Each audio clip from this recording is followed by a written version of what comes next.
Hello everyone, today in this video we will discuss how to fix sleep mode not working on Realme Narzo Power.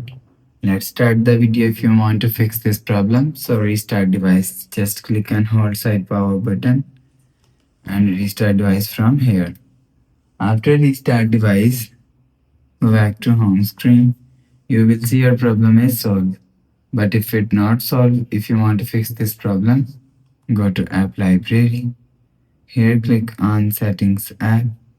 Now in setting, scroll down and click on apps. After click on apps, click on app management.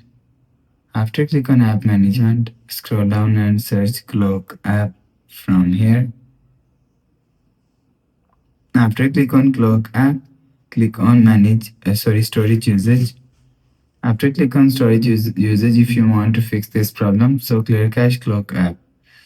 After clear cache clock app, go back to home screen. You will see your problem is solved.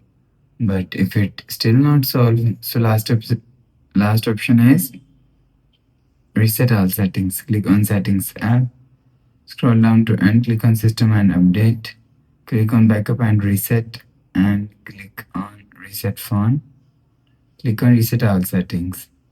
Enter phone pin. Click on reset. And you will see your problem is solved.